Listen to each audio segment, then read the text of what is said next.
This week, where I explain in this crypto fix session what's going on in the crypto biz and wow, that's a really lame word, crypto biz, the crypto space, and what's happening at Gate.io, because that's the most important. I'm here to tell you what products we're launching, what staking returns you can get, which announcements we have in regards to really new cool events, and just inform you or explain about some current events which are happening in the crypto market.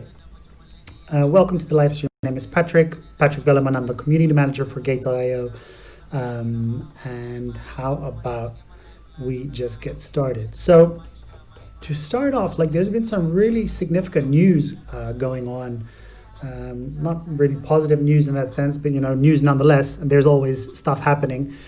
There is an exchange, OKEx, of which the owner is currently being questioned, most likely in regards to a release or a financing of their company in Hong Kong related to an underground bank, but that's all unclear. It's all FUD. It's not clear at the moment, but it caused for withdrawals at OKEx to be stopped.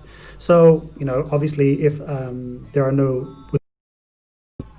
OKEx, people are gonna unleash all kinds of theories and unleash all kinds of ideas on what's going on, and obviously lots of rumors are true. So never really believe the rumors, but always try to be knowledgeable of what's going on in the market. Obviously, the one of the co-founders seems to be a major private key holder, which is putting them in a difficult position to enable withdrawals. And then with that, everyone on Twitter is trying to get their own piece of clout, trying to get their own piece of interaction engagement from tweeting about it. And, the more sensationalistic, the more hits you get. So yeah, keep that in mind with what you're reading. It's been widely reported. They took a deep dive and they've taken another, the OKBcoin is pumped back up, I believe today. Not entirely sure, but I think I saw reports about it. So not much happening there. That followed a week where BitMEX was more or less canceled when it was being charged by the CFTC and the SEC, I believe, but for servicing American customers. So there's some definite FUD going on. Square invested in BTC, which is very bullish, of course, because a lot of big traditional finance companies and don't specifically have to do anything with finance are currently investing in BTC. They're allocating quite a large amount of their capital, of their cash, into BTC. There also was a Dutch crypto exchange, Amdex, and they've been issued the first crypto license by the Nederlandse Bank, DNB.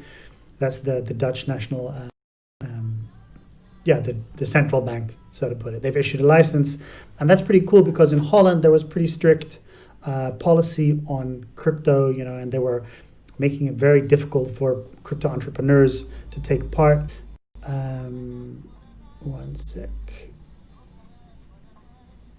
Sorry, I just had to disable a notification. So yeah, the Dutch government is making it hard for crypto entrepreneurs to practice being in crypto. So in response to that, a few of them actually, I think, went to Panama to locate themselves there legally in the jurisdiction of Panama, because you're not going to be waiting for a whole lot of legislation and a whole lot of objection from the Dutch government and the Dutch central bank. So they've been issued a license, which was really cool.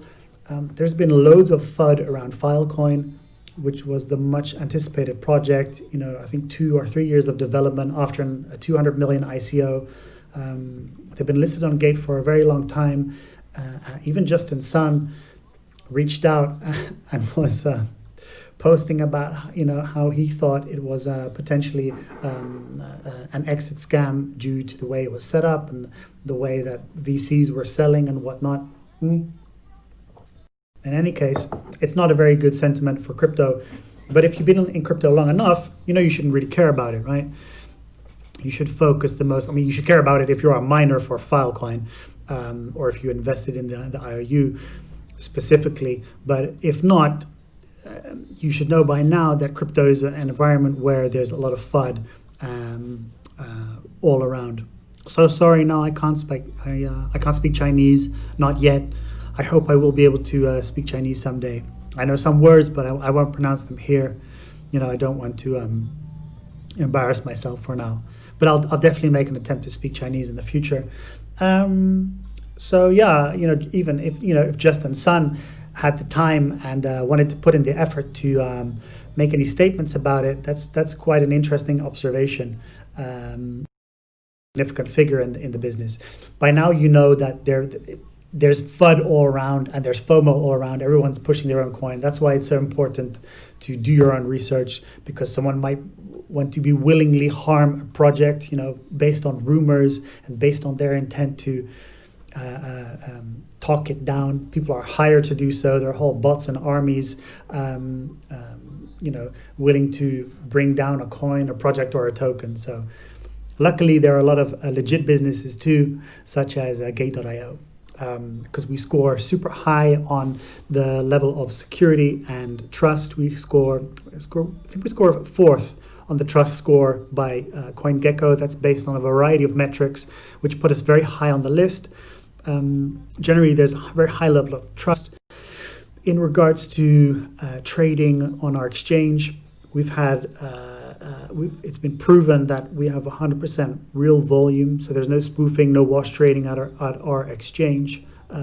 Also been performed by a third party to see how the inflow and the outflow of volume is.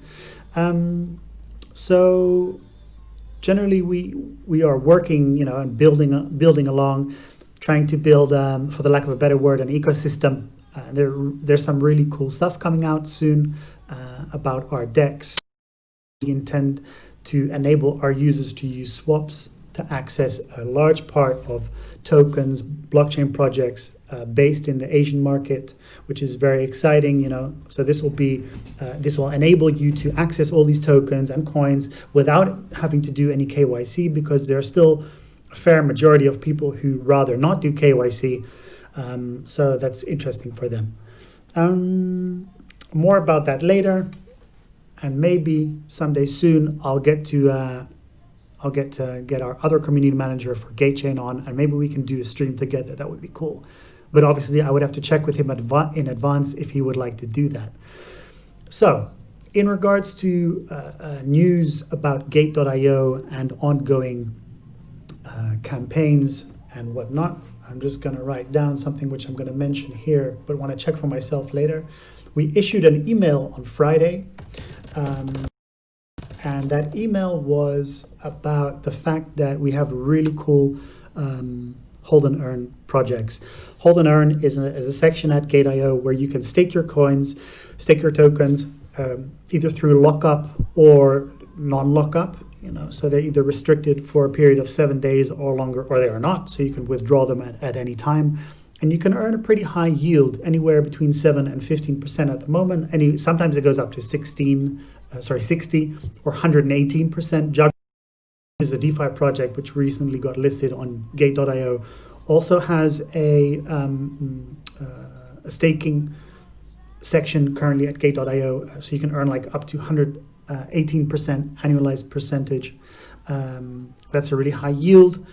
And I believe that's 0.05 something per day. It's better than any bank you can go to. Obviously, this is crypto, so the token itself, can take a deep dive. The whole market can take a deep dive, and it definitely doesn't offer the stability of a bank. However, you're also not going to get charged a negative interest rate. And if you're a holder and you're not much of a trader, it's always a good idea to just put your coins there and then not think about it and let them generate some extra revenue for you. So that was the email. Hope you received it. I'm going to check if that went out properly, because we're trying to get our users engaged and trying to get them aware, trying to make them aware of all the different products we are putting out there.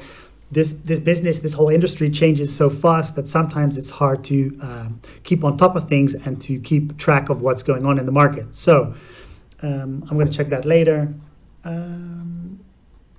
We've done a lot of listings of variations and ETF variations of already listed tokens. So for example, Near protocol, which was listed recently, we've enabled perpetual contract trading. I did an AMA with Arthurine, the CMO of QuarkChain, which was really great and very interesting to see, because they've listed their own, for the lack of a better expression, variation of Uniswap. They've enabled an automated market maker DEX themselves called Equalizer, which is very interesting. We put out a tutorial on how to use it that will also give you more access to liquidity. And QuarkChain offers to and has the ambition to increase scalability. And scalability is obviously a very hot topic. Ethereum is trying to solve it. Solana claims to be able to solve it. Polkadot, with their sidechains and parachains, is going to aim to solve the issue of scalability. So QuarkChain will do the same, and hopefully with the infrastructure of their equalizer.fi, they will manage to do so. Anyway, we had the AMA. That was one of the announcements as well. We've added perpetual contract trading for Near protocol, but we've also added we've enabled withdrawal for SuperTX SUP, and we finished the swap from YFV token to value swap, so you can commence in value trading. Filecoin was listed at Gate.io, but that's already known to you, and that's something I already announced earlier. And there are very many announcements, simply because it was quite technical, and there was a lot of variations of trading and denominations of trading which you needed to know about. We've updated our website, wallet.io. For people who don't know, that's our wallet, the wallet which is part of the Gate.io ecosystem. And the cool thing about it is that we are now distributing our new hardware wallet with fingerprint recognition, and you'll be able to link that wallet to wallet.io. We've only just launched that, and we're launching that now for the Far East Asian market. Soon enough, we'll be launching and distributing it to other parts of the world as well. So when that happens, I'll speak about it more actively. But the thing is that the private keys are stored on the device. You just use your fingerprint to access it, and it's supposed to give you a higher sense of security and access to over 10,000 different tokens. Obviously, these will be ECR20 tokens, and I still need to look into which tokens these will be exactly. So there's a fee adjustment for the FIL3X and 3 long. All right, now that's already been mentioned. Don't need to talk about that. For the FIL3X and 3 long. All right, now that's already been mentioned. Don't need to talk about that anymore. So let me see. These are actually the only announcements for this week. It's not being a very super week. As you know, the FUD, BitMEX, Filecoin, OKEx, the owner, being questioned, and all the rumors about that. But for now, I haven't even checked what BTC is doing. BTC was expected, sorry, BTC was expected to go over the 11K mark, but for now, didn't really go anywhere. And alts are still taking a deep dive. So in relation to alts, BTC is still maintaining strength and doesn't seem to taking any dips. It's at 11.5K at this moment. Everyone is obviously waiting for this big bull, this big bull market to come along and bring us all the way to 20K and beyond. But who knows? From all the analysts and all the people who are so extremely bullish, I guess the fairest thing to say is that if you have a time span which spans 2020 to 2000, there'll be some action. But when and how, no one really has an idea. Maybe next week. So this own live stream of mine gave me inspiration for next week, and maybe it's nice to talk a little bit about GateChain and what you expect from the GateChain ecosystem. So maybe I'll ask my dear friend and colleague Spiros to join the session, and we can talk about it, and we can expand a little bit on what Gate has to offer. It's going to be a short live stream for this week, simply because we've covered most of the topics for now. Let me just double check that I didn't miss anything, because that actually was much faster than I thought it would be. All right. Yeah, got that. No, that was it. Covered the most of the stuff there. Also, no news. No, guys. I hope everyone has a great week.